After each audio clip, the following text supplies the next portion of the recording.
The incumbent, Rachel Mitchell, has not accepted our invitation to participate in this debate. Thanks to a partnership with Clean Elections Commission and the Arizona Media Association, we're working to make sure these 2024 debates are the most accessible in Arizona history. That means this conversation and dozens more debates between now and November will air on a long list of local TV stations, radio stations, and digital platforms, including support from local newspapers. It's a shared effort among hundreds of local media brands across Arizona. Transparency is critical here. That's why these debates have been designed with input from a broad group of journalists in Arizona representing both urban and rural communities. Thank you to voters across Arizona who have submitted questions for this debate. We've reviewed all of them to make sure every voice is heard. However, the candidate has not been given advanced access to any of the questions. So I briefly want to outline for our viewers and listeners the roles and responsibilities of the Maricopa County Attorney. The County Attorney is the chief prosecutor for the county, responsible for prosecuting felonies that occur in Maricopa County and misdemeanors in unincorporated areas. They also serve as legal counsel for the County Board of Supervisors and all county departments. The office has more than 1,000 employees. And now let's introduce the Republican candidate, Gina Godbehere. Welcome and thank you for being here. You have 2 minutes for an opening statement. Thank you. I appreciate you had taken the time and allowing me to come here today to talk about my candidacy for Maricopa County Attorney. I'm running for office because we are witnessing an epidemic of leniency here in Maricopa County. We've witnessed increased homelessness, shoplifting occurring daily in our neighboring stores, and we have migrant crime that's on the rise from an unsecured border. My name is Gina Godbehere. I am a mother, a fourth-generation Arizona native, and I spent the last 28 years serving our community, 25 as a prosecutor with the Maricopa County Attorney's Office and as a bureau chief. The last few years I've served as a crime victims' rights attorney. And I'm so glad that we talked about the importance of the role of a prosecutor, because if you do not have a strong county attorney, that is the only person that files almost every felony case for all of the residents in Maricopa County, whether it's a car theft, a burglary, up to a murder. If the county attorney does not enforce the law and file felonies, nobody else can. And nobody knows that more than the city of Goodyear. You see, a little over a year ago, their community was rocked when a defendant drove through 19 bicyclists, killing 2 and injuring dozens others. When the county attorney refused to file any felony charges and sent those to the city for misdemeanor, there was nothing the city can do. There was nothing the police can do, the mayor, or the council. That was one of the main reasons I stepped in this race to run for office. We are not holding offenders accountable. There's too many felonies being turned down to misdemeanors and sent to cities where they're not being monitored. We have expanded liberal diversion policies that have placed our community at risk. And when you have this revolving criminal justice door, you are emboldening defendants, you're demoralizing our law enforcement, and you are creating harm to victims who are not getting the justice that they deserve. I can no longer stand by and watch the status quo and watch victims suffer. That's why I'm running for office. I'm committed to holding offenders accountable, and I'm committed to returning the voice to crime victims, and I would be honored to have your vote. Thank you. And I guess we'll start with, we'll see how this plays. More of a conversation, I guess, than a back and forth debate. And let's start by, I guess, addressing the person who's not in the room. I'm not a political consultant, but I've talked to a few for my day job, and I guess one would say that an incumbent, a perceived front runner, could only lose ground by debating their opponent in a primary. Why do you think the current county attorney, Rachel Mitchell, is not here tonight? I think the county attorney is not here because my opponent, and it's not personal, I've worked with Rachel Mitchell for over 25 years during my time with the Maricopa County Attorney's Office. The difference is policy. It is not personal. But my opponent wants to continue to make the community believe everything is okay, and it's not okay. We have a crisis in our criminal justice system. And my opponent wants to continue just to talk about retail theft and adding judges into IA courts. And the problem with this is these are the same policies that have been in place for decades. There was a retail task force that I sat on over 10 years ago. I have a challenge coin from Target saying that the day that my opponent announced the retail task force, the same day her chief deputy sent an email to those in the office saying nothing's changed, the same attorney's handling it. The only thing different is there's another investigator assigned. So because I know what's happening in the county attorney's office and I can call my opponent out, I think she's avoiding debates with me because she knows that I know what's actually going on, and I feel compelled to bring that to the public's attention because we have real issues in our criminal justice system. Victims are being harmed.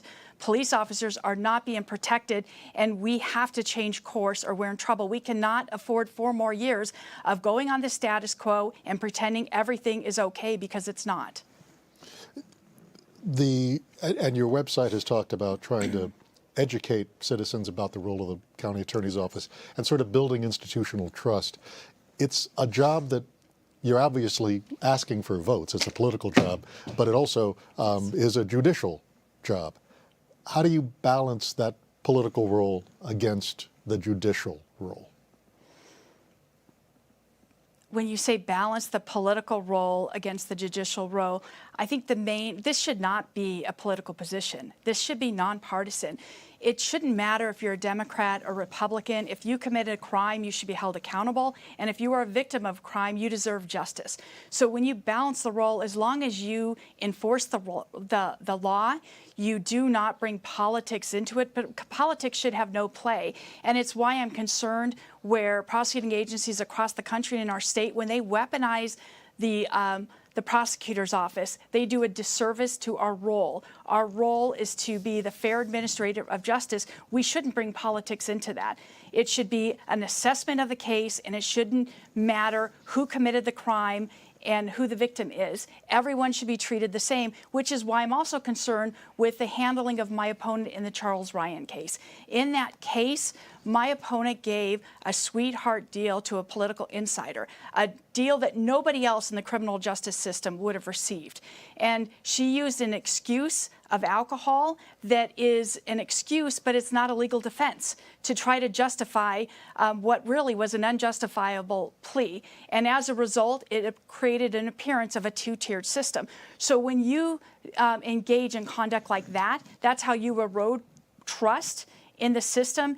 And that is not something that I intend to do going forward. I want to build trust. I want to build transparency. I want to make sure that we work together for an equal and fair county attorney's office for everyone involved. And you mentioned two-tiered system, and you mentioned the word weaponizing the justice system. Nationally, former President Trump kind of went on the attack on the justice system, saying he thought that his state felony conviction was somehow manipulated by the Department of Justice. How do you see those attacks on the justice system? Is there merit to what Trump has been saying about that prosecution? I think when you have people who run for office who ran saying that they were going to hold somebody accountable before they even stepped in office, that was a promise to their voters. You also had positions where you have jurisdictions change the law, the statute of limitations, and areas to be able to go after someone. You have a Department of Justice who will go after President Trump for having confidential information, but not Joe Biden. When you have a system that's treating both sides differently, that's where you have problems, and especially to do so 8 years later on the eve of another election is troubling to everybody involved. It is why we have distrust in our system, and anytime you have the distrust in our system, we are already eroding. We have distrust in law enforcement, we have distrust in our systems, and it's something that we have to restore for the future of our country. Yeah, and I guess I'll mention with the documents, there were special investigations in both. But I guess that is the balance, right? I mean, is it more transparency to voters helps with, as a reporter, I would love more transparency. Is it transparency? Is that the answer, or is it not attacking the justice system? I think it is transparency, but calling out a system where they are treating people different than they've treated historically should be called out. When you have people who are not utilizing their role as a fair administrator of justice, it causes concern. When you have judges, you're supposed to avoid any appearance of impropriety. That's not what we're seeing across the country. We are seeing people with known biases in their family and in their history, and they are not recusing themselves from that case. That is something that we have always stepped aside to avoid any appearance of impropriety, to allow the community to have trust in the system. That has been lacking, and that is what we are seeing that has to change. The notion of being tough on crime sort of serves as a shorthand. How would you define justice? Is it avoiding plea deals? Is it pleading only to the most serious charge? There's a lot of cases that come through the county attorney's office. What do you do when these cases come your way? How do you filter them through? You know, I did spent over 25 years there, and 18 years was as a manager approving plea offers all the way up to homicide cases. So there is a role for plea offers in the county attorney's office. Plea offers serve a function. They allow victims to avoid the additional trauma of testifying.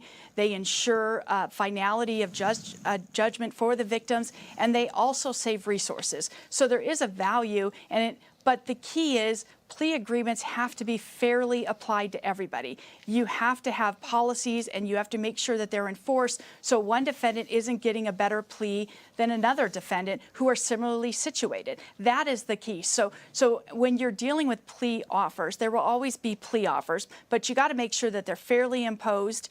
You have to also make sure that currently the policies that are frightening to me, and one of the reasons I'm running, is that we had not just the Charles Ryan that was a lenient plea offer that was that everyone is called to question across the board, because it was something that he got a deal that nobody else got, and the county attorney violated her own written plea offers to give that deal, and as a result, the stip probation, no jail deal for somebody that waved a gun at police officers. She has her own attorneys now who are being dragged into settlement conferences, and every defense attorney wants the same deal for their client, and she's put everybody in a very, very difficult position. But it's not just with those pleas. I have concerns of the lenient pleas for drug offenses. It used to be we've been a treatment first state for over 25 years. I founded helped implement the very first juvenile drug court in 1996. And it used to be that if you had 3 or 4 felonies and you were not getting treatment on your own, that you would go into jail or prison and you would be forced to get treatment. Now we're letting people with 7 and 8 priors. They're not mandating treatment. And as a result, we keep releasing people into the community. And we had that case that just happened several weeks ago with the officer that was stabbed in the neck. You have somebody who was a repetitive offender, who continued to violate the law, who had substance abuse issues and mental health issues that were never treated. And it shouldn't surprise anyone when he then pulled a knife and stabbed an officer. And thank goodness that officer did not die as a result of his injuries. But these are the policies and plea agreements that are being made that have to change. We cannot allow these lenient plea offers. We can't allow the lenient plea offers that are being made in sex offense cases. My opponent keeps talking about how she's a career sex crimes prosecutor. I call on her to release the stats of her deferred registration for sex offenders, because they are not imposing registration as they should in many cases that are upsetting victims and are not protecting this community. You've mentioned the Charles Ryan case. Let's quickly let our audience know. Charles Ryan, the former head of the Department of Corrections, standoff with Tempe police. He was facing aggravated assault charges, ended up pleading no contest to disorderly conduct instead. Sounds like you're not a fan of that deal. You would have gone to trial, or what would have been the minimum deal you would have accepted? You know, it didn't have to be a trial. If the Class 2 would have been filed, which is what the police department originally submitted on, that range of prison was anywhere from 10.5 to 21. The county attorney chose to file disorderly instead, because even though the officer victim said the gun was pointed at him, they didn't believe it was pointed enough to be an aggravated assault. But even disorderly conduct is a dangerous offense, and it mandates prison. It could have been up to 2 years in prison. So the fact that that you didn't file the ag assault, you file a disorderly conduct, dangerous, then you drop dangerous, then instead of mandating prison even on a non-dangerous or even a no agreements where the judge could have imposed prison and you could have at least given the victims a voice to advocate for it, you agreed to probation and no jail. That is what I'm not a fan on. That was not fair to the victim officers who were police officers that put their lives on the line every day to protect us. And when a gun is pointed at them and they are fearing for their lives, they deserve to have justice. And the Goodyear bike accident, a driver veers into a bike lane and ends up killing 2 people, ends up being charged with a misdemeanor after the county attorney's office kicked it back, so the most it would get, and Goodyear, your former office, is pursuing the case, but it would only be a misdemeanor. And I guess you're not a fan of that prosecution either. Is it at times worth pursuing a case even if you risk losing, then take a plea and at least ensure some punishment? You know, in the Goodyear case, you had a defendant who claimed that his steering froze, and they analyzed that vehicle 3 different times and they couldn't find proof of that. This defendant had marijuana in his system, and but he claimed it was from the night before. But the most troubling thing is he didn't brake for over 5.5 seconds. So when you count on that, 1,000, 2, 1,000, 3, 1,000, 4, 1,000, and he drove over 19 bicyclists, killing 2. I don't understand how that wasn't negligence at a minimum. I don't know any law enforcement officer that agreed that wasn't negligence at a minimum.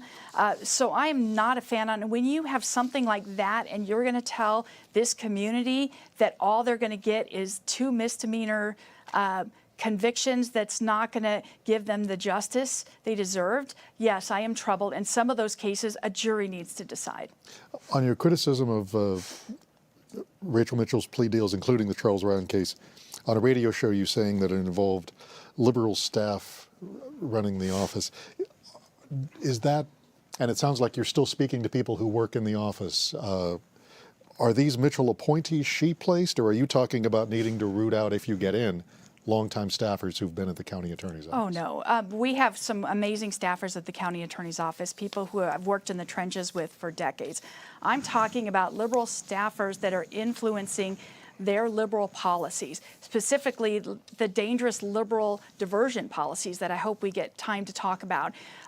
When you implement the same dangerous policies that we're seeing in cities like New York, San Francisco, Chicago, that is a concern, and those are policy decisions made by the leadership team at the county attorney's office, and those are the individuals I am talking about. We cannot continue this liberal expansion of diversion for serious offenses. That never occurred. You know, I spent 25 years there. I worked under Rick Romley, under Andrew Thomas, under Bill Montgomery. We never had policies like this in place.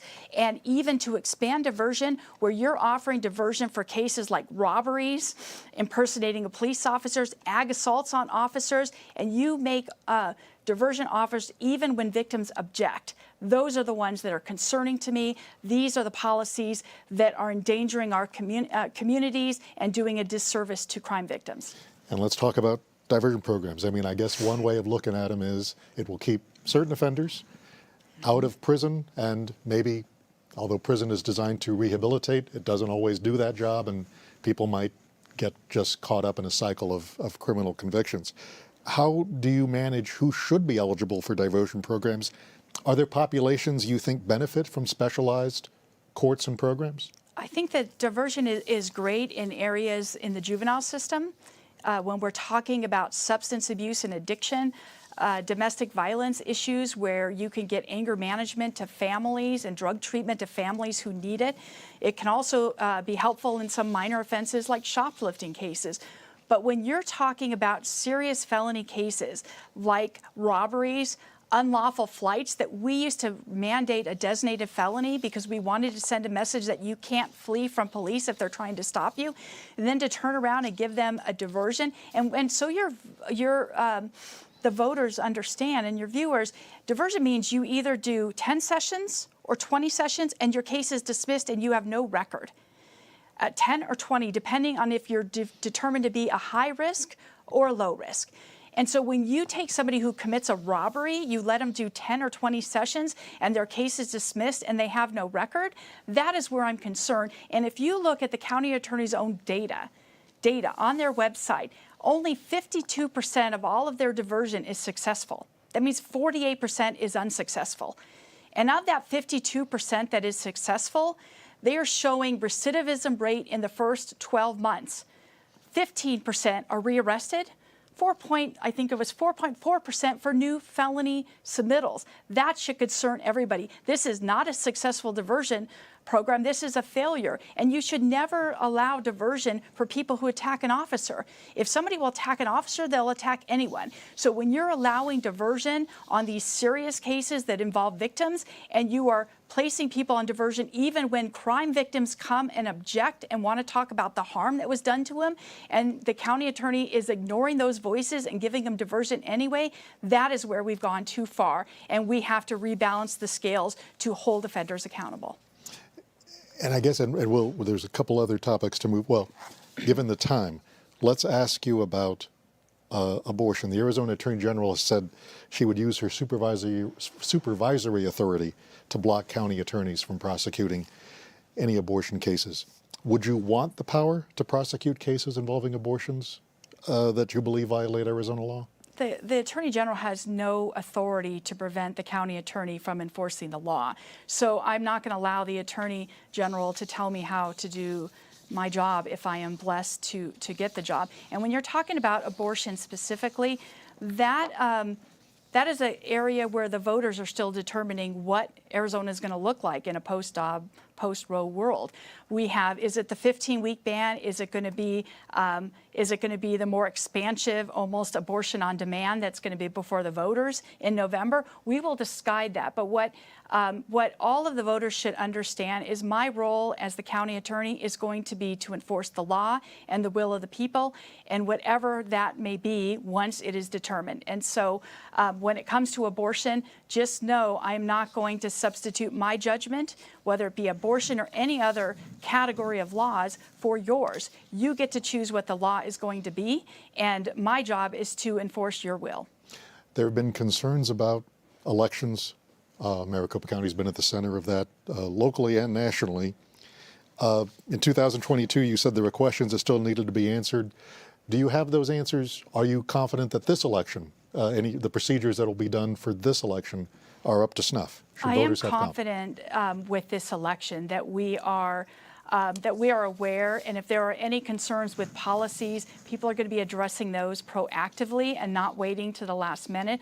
I'm also confident that we're going to learn from the long lines and the issues that continue to happen on election day, so that we can make sure that we restore the faith and confidence in our election with all of the voters out there.